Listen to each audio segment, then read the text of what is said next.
오늘은 특별히 우리 찬양단들이 하나님께 헌신을 드리고 있습니다. 우리 만안교회 찬양단이라고 하면 시원성가대가 있고 요엘 안상들이 있고 주께로 찬양팀이 있고 벤테 팀이 있습니다. 이들은 우리가 주일마다 드리는 이 예배에 특히 한인 지역의 교회에서 특별히 교회 건물도 없고 독일교회를 빌려서 예배드리는 이 한인 교회 예배 중심의 교회입니다. 이런 예배 중심의 교회 주일마다 드리는 예배에 없어서는 안 될 아주 중요한 구석입니다. 또 우리 교회 찬양단은 예배뿐만이 아니라 찬양의 빛과 소금이 되기 위해서 지역사회에 아름다운 멜로디를 들려주는 일에 여러 가지 모양으로 마음과 정성을 다하는 것입니다. 이런 찬양단은 구약 시대로 보자면 레위지파 사람들이었습니다. 레위지파는 하나님을 섬기기 위해서 하나님의 일들을 위해서 특별히 구별된 사람들이었습니다. 성문을 지키고 또 성전을 돌보고 하나님께 제사드리고 하나님께 예배드리는 일들을 돌보기 위해서 특별히 구별된 사람들이었습니다. 특별히 하나님을 찬양하기 위해서 구별된 사람들이었습니다. 그것이 레위지파 사람들이었고 오늘날 찬양단인 것입니다. 그러면 이렇게 구별된 사람들은 어떤 삶을 살아갑니까? 어떤 삶의 역사를 그들은 가지고 있습니다. 또 구별된 사람들은 어떤 마음으로 하나님을 섬기고 어떤 마음으로 하나님께 찬양드려야 합니다. 저는 오늘 본문의 시편을 통해서 찬양단 여러분들이 2014년 안에 어떤 마음으로 하나님을 찬양할 것인지 결단하는 시간을 드리겠습니다. 우리는 보통 시편의 말씀을 묵상하면서 이런 깨달음을 늘 갖게 됩니다. 하나님의 사람으로서 바르게 살려고 하는 신앙인들이 있습니다. 근데 하나님의 사람으로서 바르게 살려고 하는 이 신앙인들에게는 고난의 상황이 나오고 고통의 상황이 더 자주 다가온다는 것입니다. 그래서 시편을 묵상하면서 우리는 이런 질문을 합니다. 하나님의 사람으로 바르게 살려고 하는데 왜 고난이 찾아오는 것입니까? 누구야? 그 해답은 우리가 살고 있는 이 세상이 하나님의 사람으로 살고 있지만 우리가 살고 있는 이 세상이 악하다는 것입니다. 누구든지 이 세상 속에서 믿음으로 살려고 하면 때때로 어쩔 수 없이 고난을 당할 수밖에 없다는 것입니다. 근데 시편을 읽으면 읽을수록 묵상하면 묵상할수록 이런 고난을 당하는 사람들에게 힘이 되는 사실을 우리는 발견하게 됩니다. 그래서 그 고난 속에서도 하나님께서는 은혜를 주신다는 사실입니다. 이 고난이라는 것은 그래서 하나님의 은혜를 집중적으로 경험할 수 있는 절호의 기회입니다. 라는 사실을 우리에게 알게 됩니다. 오늘 우리들이 공부한 시편은 다윗이 고난 가운데서 하나님 앞에 그 고난을 다 털어냅니다. 그 고난을 다 고백합니다. 그러고 난 다음에 다윗이 하나님을 찬양하는 것으로 기록이 되어 있습니다.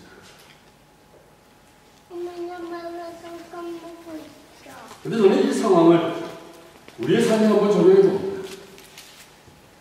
지금 여러분들의 상황이 무척이나 고통스러운 상황이라고 생각합니다. 가정해 봅니다. 여러분들 삶이 너무도 힘들고 너무도 괴롭습니다. 여러분들이 세웠던 계획이 어그러져서 힘듭니다. 여러분들이 사람들과의 관계에서 실패를 하고 마음의 상처를 받습니다. 여러분들의 직장인들이 잘 진행이 되지 않아서 불안하고 두렵습니다. 여러분들의 학업의 일들이 꼬여서 마음이 괴롭습니다. 취직시험, 졸업시험, 입학시험 여러분들의 마음을 불안하게 하고 초조하게 합니다. 누구라도 이런 심정을 털어놓고 나면 어떻습니까? 털어놓으면 털어놓을 수가 없어요. 아마도 마음이 괴로울 것입니다. 이런 심정을 털어놓고 나서 마음이 괴로우니까 대부분의 사람들은 하나님께 감사하거나 하나님 찬양하는 것을 포기하는 것입니다. 근데 다윗은 그런 고난의 상황 속에서도 곧바로 하나님께 찬양을 드립니다. 보통 사람으로서는 도저히 이해할 수 없는 그런 상황인 것입니다. 신약성경에 보면 또 그런 상황을 우리는 발견하게 됩니다. 사도행전에 보면 바울과 신라의 찬양이 있습니다. 어느 날 바울과 신라는 빌립보 지역으로 복음을 전도하러 갔습니다. 바울과 신라는 빌립보 지역에서 복음을 전하다가 유대인들에게 붙잡히게 됩니다. 바울과 신라는 억울하게 붙잡혀서 얼마나 많은 매를 맞았는지 모릅니다. 매를 맞고서는 손과 발이 묶인 채로 감옥에 갇히게 되었습니다. 이런 상황을 맞이한다면 여러분들은 어떻겠습니까? 보통 사람은 어떻겠습니까? 아마도 한숨을 쉬면서 자신의 신세를 한탄하게 될 것입니다. 아니면 억울하다고 밤새도록 씩씩거리고 있을 것입니다. 또 매를 맞은 놈이 너무도 아파서 꼼짝을 못하고 모든 것을 다 포기하고 있을지 모르겠습니다. 그런데 이런 상황 속에서 바울과 신라는 기도하면서 찬양을 하기 시작합니다. 고통을 당하면서도 불평과 원망이 아니라 하나님을 찬양하는 것입니다. 이들의 찬양을 들으면서 이들만 기쁘고 이들만 마음에 감동이 되고 감격이 되는 것이 아니라 감옥에 있던 다른 죄수들이 감동을 받습니다. 충격을 받습니다. 도대체 하나님의 사람들은 이런 고난의 상황 속에서, 이런 고통의 상황 속에서, 이런 절망의 상황 속에서 하나님을 찬양할 수 있는 힘이 어디서 오는 것입니까? 충격을 받을 수밖에 없는 것입니다. 오늘 다윗은 그 근거를 20장 20절과 21절에서 이렇게 고백합니다. 눈으로 성경을 보시기 바랍니다. 다윗은 나의 삶의 상황이 마치 사나운 개가 덤벼드는 것 같습니다.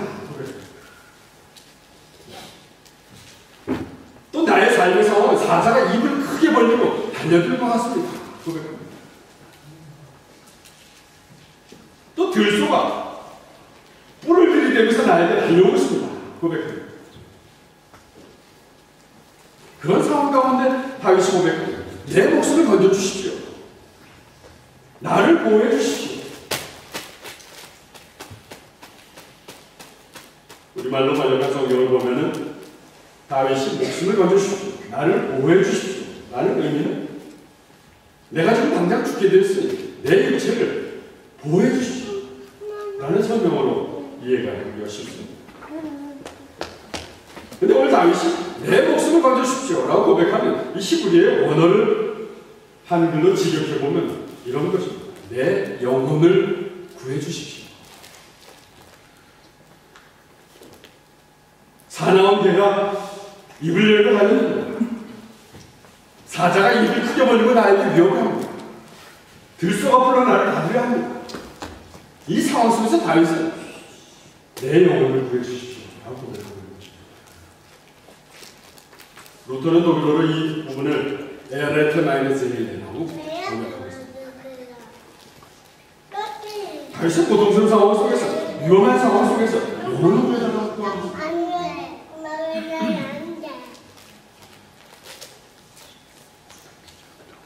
여기서 우리는 아주 특별한 상황을 깨닫게 됩니다. 산 앞에 달려드는 개를 처치해달라고 죽여달라고 하지 않습니다. 으르렁거리며 달려든 사자와 험한 뿔을 가진 들소를 죽여달라고 기도하지 않습니다. 당장 눈에 보이는 그 원수와 대적을 죽여달라고 기도하지 않습니다. 당장 다윗에게 달려온 고통스러운 상황을 없애달라고 다윗은 간구하지 않습니다. 내 영혼을 구해주십시오. 내 영혼을 구해 주시옵소서 간구하고 있습니다.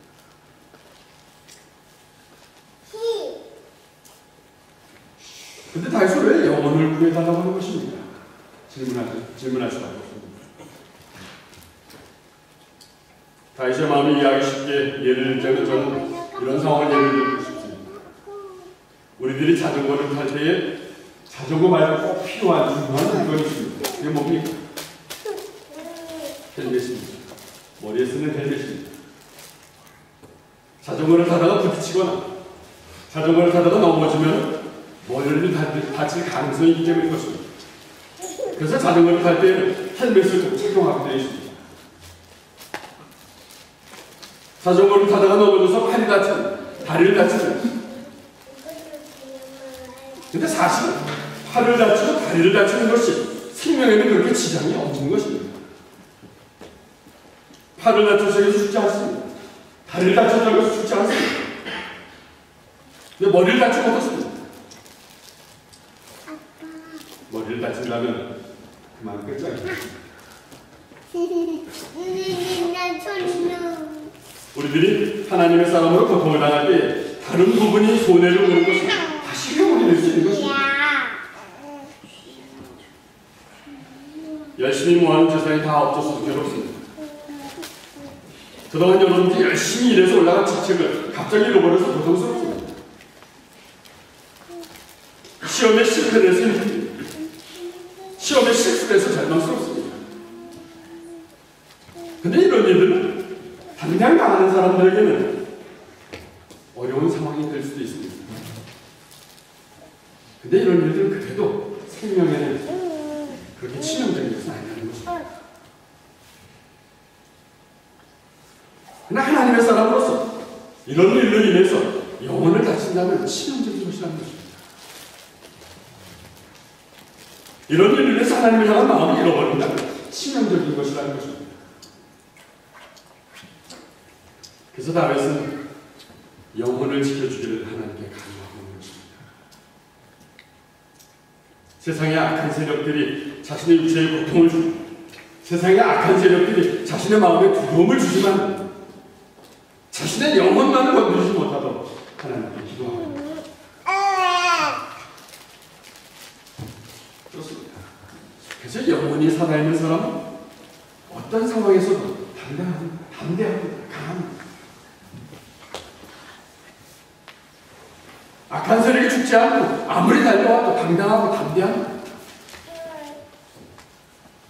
악한 세력이 아무리 핍박하고 악한 세력이 아무리 고통을 가해도 두렵지 않습니다. 죽음의 순간까지 한다고 해도 절대로 비굴하지 않습니다.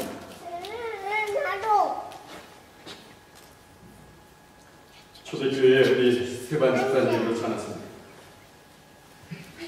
스테반 집사는 유대인의 돌에 맞아 죽어가면서 그 얼굴을 천사처럼 빛이 나다 기록하고 있습니다. 얼마나 담대하고 얼마나 강합니다. 영원히 살아있는 사람은 죽음 앞에서 강하고 담대할 수 있는 것입니다. 영원히 살아있는 사람은 이런 고난의 상황 속에서 절망하지 않습니다. 오히려 하나님을 찬양하면서 기뻐합니다.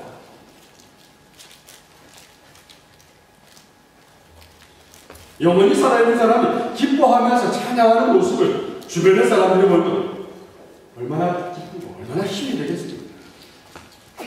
그것을 보는 사람들은 덩달아 힘을 얻게 된다는 사실입니다. 그래서 다윗이 오늘 본문에서 고백을 합니다. 오늘 본문의 22절입니다. 다시 읽어봅니다. 내가 나의 동네들에게 주님의 이름을 알리겠습니다. 예배드리기에 모인 백성들 가운데서 주님을 찬양합니다. 얼마나 놀라운 사실입니다. 다윗은 지금 고난 가운데서도 하나님을 찬양합니다. 이것이 어떻게 가능한 것입니까?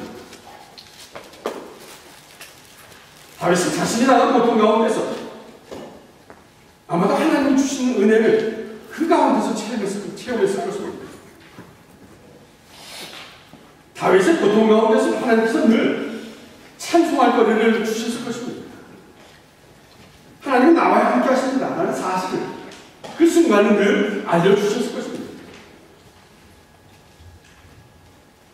다윗이 고통 가운데서 경험한 이 하나님의 은혜를 혼자 감당하기에는 너무나 벅찬 것임을 늘 마음으로 고백하게 되는 것입니다. 그저 주변의 사람들에게 찬양하는 거죠. 주변의 사람들에게 알리는 것입니다. 하나님의 사람들이, 하나님의 이스라엘 두려워하지 마십시오. 어떠한 상황 가운데서도 두려워하지 마십시오. 오히려 하나님을 높이고 경배하십시오. 하나님을 찬양하십시오. 고통을 받고 있던 다윗이 이렇게 담대하게 선포하니까 다윗을 바라보던 이스라엘 주변의 사람들이 힘을 얻고 능력을 얻고 담대해지기 시작합니다.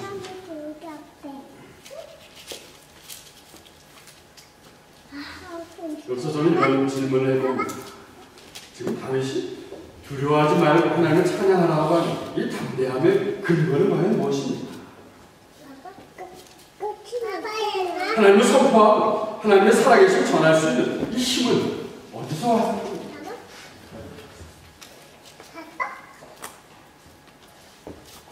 오늘 다윗은 시편에서 담대할 수 있는 자신의 시험을 여러 가지 이야기합니다.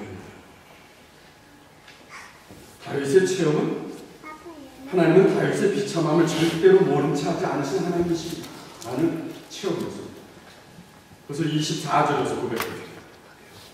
24절을 같이 보고 그는 고통당하는 사람의 괴로움을 지나치거나 모른 채 하지 않으십니다. 그는 고통당하는 자를 외면하지 않으시고 그의 부르심에 귀 기울이시고 응답하게 하시십니다. 여기서 그는 누구입니까? 하나님이십니다.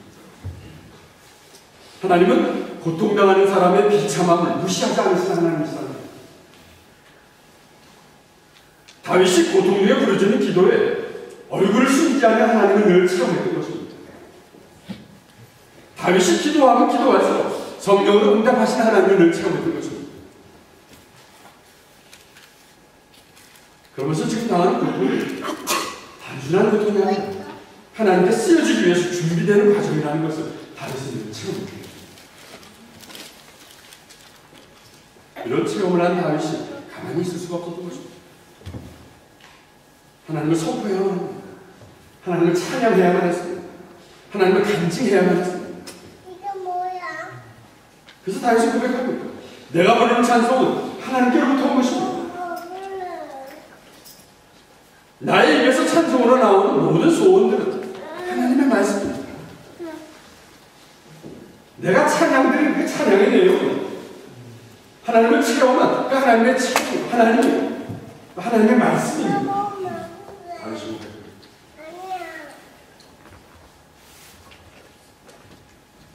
그러면서 다윗이 고백한 그 고백을 듣는 하나님의 사람들이 어떻게 변화되는가? 26절에서도 고백하고 있습니다. 26절을 같이 읽습니다. 가난한 사람들이 먹고 배부를 것입니다. 여호와를 찾는 사람들이 주님을 찬양할 것입니다. 그들의 마음이 영원히 살리리라. 26절에 보면 하나님이 이 세상을 통치하는 하나님의 통치의 방법이 그렇습니다 라고 고백하는 고백의 내용입니다. 하나님의 통치의 방법이 어떤 것입니까? 하나님의 통치의 방법, 당장은 겸손한 사람들이 핍박을 당한다는 것입니다. 당장은 겸손한 사람들이 고난을 당한다는 것입니다. 그러나 하나님 앞에서 겸손한 사람, 하나님 앞에서 가난한 사람들은 이제 먹고 배부르게 된 줄 고백합니다. 그 힘으로 하나님을 찾고 그 힘으로 하나님을 찬송하게 되는 것입니다.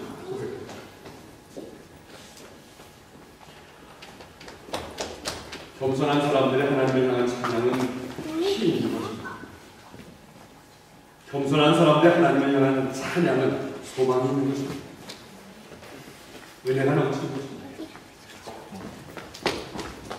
그리고 이들의 찬양은 하나님을 더 깊고 하나님을 더 섬세하게 만날 수 있도록 도움을 주는 것입니다. 그래서 찬송을 하는 이들은 찬송을 듣는 이들의 마음이 흔들리지 않는 것입니다. 찬송을 하는 사람도 찬송을 듣는 사람도 영원한 평안을 간직하게 됩니다.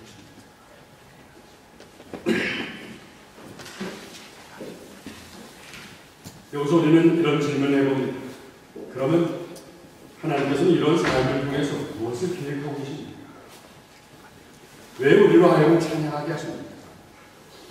왜 우리가 겸손하게 찬양할 때 힘을 주시고 소망을 주시고 은혜를 주십니까?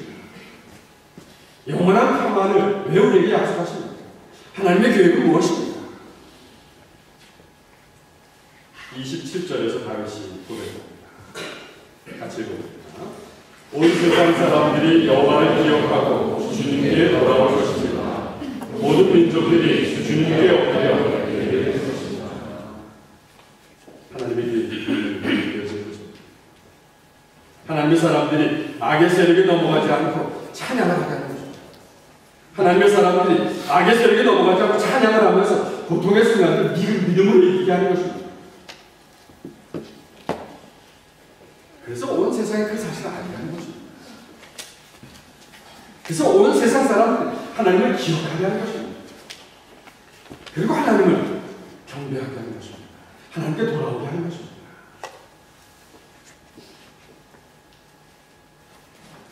특별히 29절에서는 세상 사람들이 하나님의 사람들의 찬양을 듣고 하나님을 기억하고 하나님께 돌아오면서 변화되는 삶이 어떤 것인가 좀 더 구체적으로 설명을 하고 있습니다. 오늘 본문의 29절입니다. 같이 읽어봅니다. 세상의 모든 불의한 사람들이 배부르게 먹고 예배드릴 것입니다.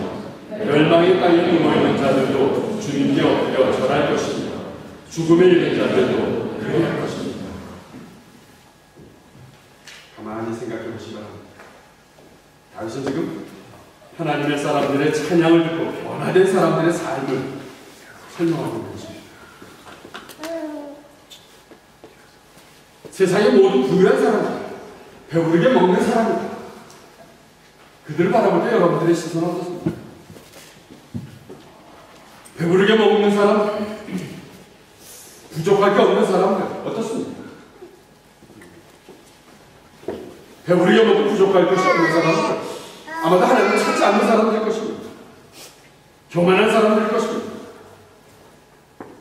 근데 그들이 오늘 예배를 드릴 것이다 라고 말씀합니다. 이들이 찬양을 듣고 교만한 자리에서 내려온다는 것입니다. 교만한 자리에서 내려와서 하나님께 예배드립니다. 고백합니다. 얼마나 놀라운 경험입니다.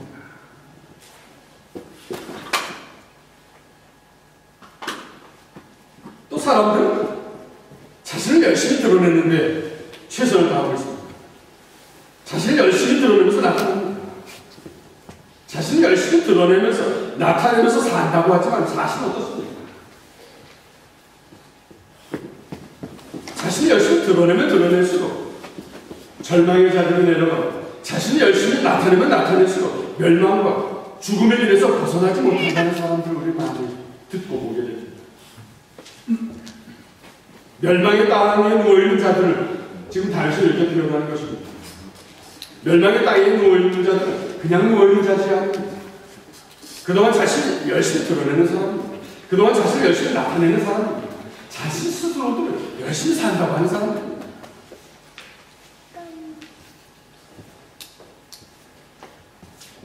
근데 늘 멸망과 죽음의 길에서 벗어나지 못하는 사람입니다. 근데 이들이 변화를 합니다. 이들이 하나님의 사람들의 찬양을 듣고 죽음의 길에서 헤쳐나오기 시작합니다. 이제는 그들의 삶의 주인이 자신들이 아니라는 것을 깨닫게 됩니다. 이제는 그들의 삶의 주인이 자신이 아니라 하나님을 인정하기 시작합니다. 하나님을 인정하면서 하나님께 엎드리기 시작한다는 것입니다. 그리고 자신들도 하나님 앞에 무릎 꿇고 찬양하고 경배드리는 것입니다. 이것이 다윗을 향한 하나님의 경배인 것입니다. 오늘 이 29절에 하나님의 계획이 하나님을 찬양하게 하시는 찬양단 여러분을 가장 향하신 하나님의 계획인 것입니다. 고난 속에서도 믿음으로 이겨낸 흔적을 가지고 있는 여러분들의 체험을 통해서 여러분들이 부르는 찬양을 통해서 하나님은 하나님의 지경을 넓혀가시는 뒤에 가보시는 것입니다.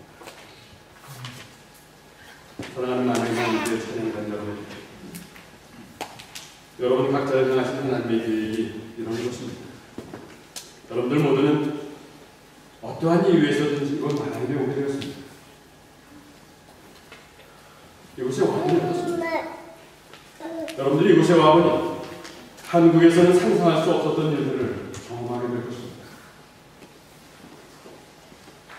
날마다 만나는 사람들의 문화와 언어가 참 다양하다는 것을 깨닫게 될 것입니다.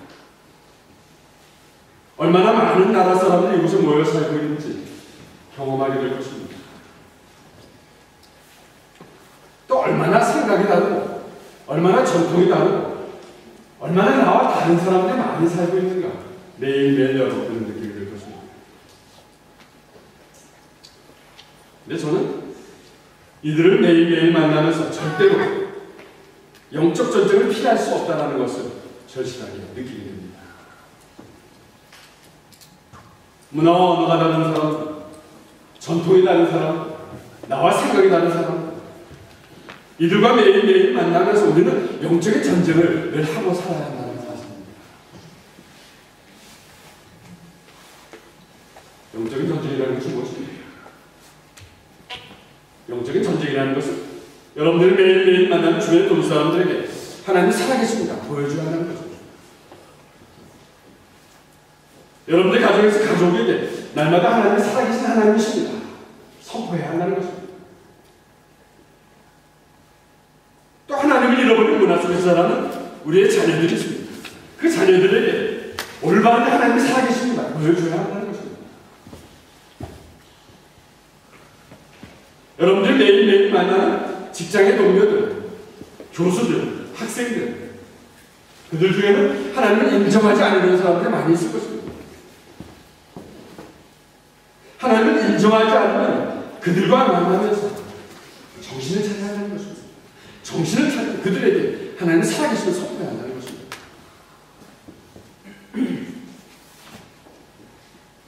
근데 자칫 잘못하면 하나님을 인정하지 않으면 그들의 유혹에 넘어가게 됩니다. 그들의 유혹에 넘어가서 오히려 우리들이 넘어지고 쓰러지고 절망하게 될 것입니다. 자칫 잘못하면 우리들 스스로가 하나님의 말씀을 따라 살기가 힘들다고 포기하게 될 것입니다. 하나님은 왜 우리에게 이런 어려운 것들을 요구하십니까? 불평하게 될 것입니다. 하나님 우리가 하나님의 사람으로 살아가기에 왜 이런 열악한 것을 우리에게 주십니까? 쓰러지게 될 것입니다.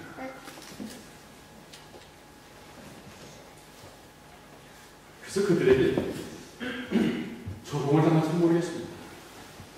넌 하나님의 사람이라면서, 너는 그리스도인이라면서 어떻게 그렇게 살고 있어?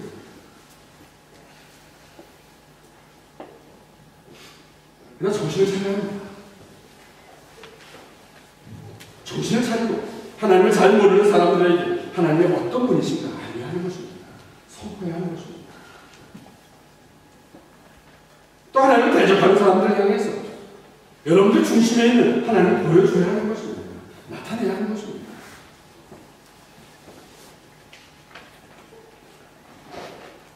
그러니까 여러분들이 이곳에 사는 매일매일 순간순간 하나님을 대적하는 사람과 싸워야 하는 이 영적으로 아주 긴장되는 상황과 환경이라는 것입니다.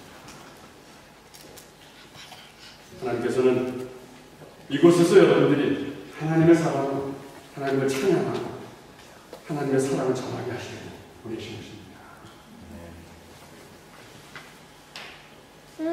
근데 문제는 이런 우리들에게 찾아오는 고난의 상황입니다. 우리는 늘 이런 기대를 합니다. 하나님 우리를 쓰시려고 부르셨으니 평안한 환경을 주시하지 않습니다. 하나님 우리를 쓰시려고 우리를 부르셨으니 좋아야 하지 않습니까? 좋은 사람을 보내줘야 했습니다.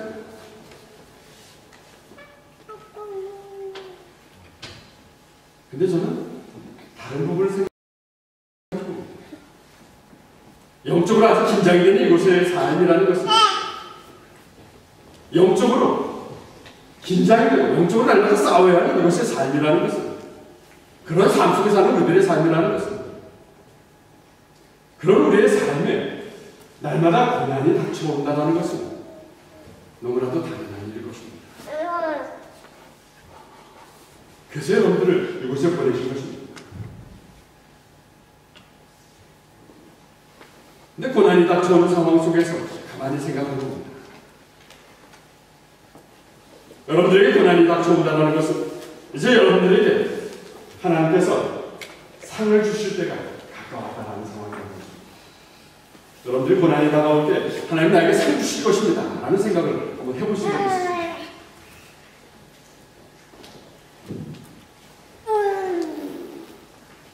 저는 고난이 다가올 때 하나님께서 우리에게 상 주실 것입니다. 이런 상황은 군인의 예를 들어봅니다. 전쟁을 하는 군인들은 이 전쟁의 상황에 나가지 않고선 진급을 하고 상을 받는다는 것이 쉬운 일은 아닙니다. 전쟁을 하는 군인들은 전쟁에 나가야지 업적을 세우고 진급을 하고 상을 받는 것입니다.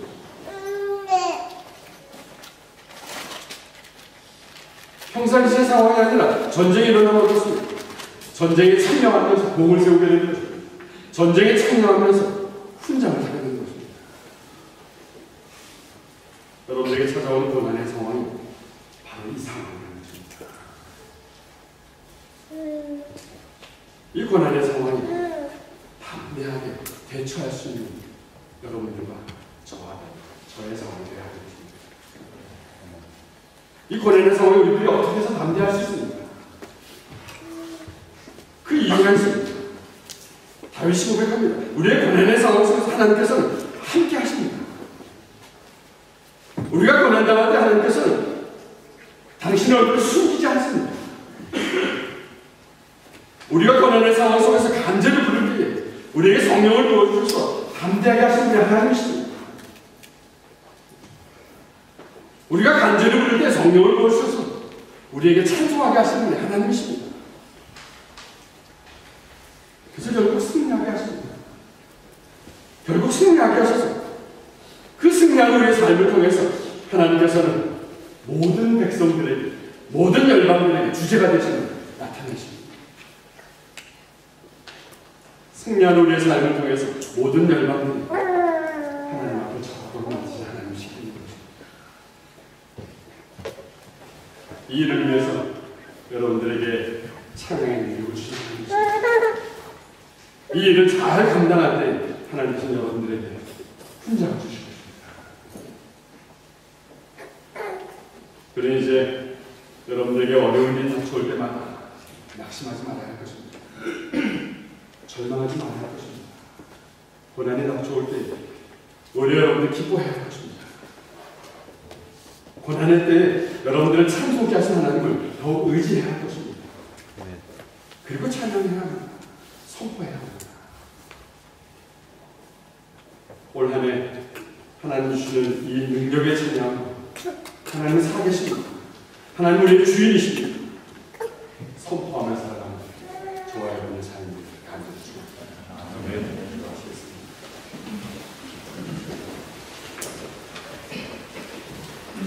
우리의 찬양을 받으시기에 합당하신 주님, 우리에게 찬양의 은혜와 찬양의 능력을 허락하신 감사를 드립니다. 또 우리에게 꿈과 비전을 주셔서 이곳에 불러 모아주신 하나님의 인도하심에 감사를 드립니다. 이곳에서 하나님을 찬양하면서 하나님의 창조자가 되시는 또 하나님의 전능자 되심을 선포하는 우리의 삶이도록 성령으로 우리를 도와주시옵소서. 어떠한 상황이 닥쳐와도 하나님을 찬양하는 일들을 게을리하며 포기하지 않도록 우리에게 은혜와 능력을 허락해 주시옵소서. 이제 우리가 드리는 찬양에 병든 자들이 회복이 되고 우리가 드리는 찬양에 상처받은 자들이 위로를 받고 우리가 드리는 찬양에 외롭고 소외된 곳에 그리스도의 빛으로 충만하게 선포하고 또 전하는 우리의 삶이도록 우리의 삶을 하나님의 능력으로 함께해 주시옵소서. 이제 주님, 우리가 하나님께 드리는 예배드림이 찬양드림이 되게 하시고 그 찬양으로 예배가 우리 모두의 예배가 다시 살아나는 역사로 함께해 주시옵소서. 올 한해도 찬양의 사역을 우리에게 맡기셨으니 이 사역 감당할 때마다 힘을 주시고 능력을 주시고 기쁨을 주시고 우리에게 기쁨일 뿐만 아니라 우리의 찬양을 듣는 모든 사람들에게 기쁨과 감동을 저들의 삶도 주님이 저들의 삶의 주인이심을 고백하는 그런 찬양의 사역으로 우리를 사용해 주시옵소서. 예수님의 이름으로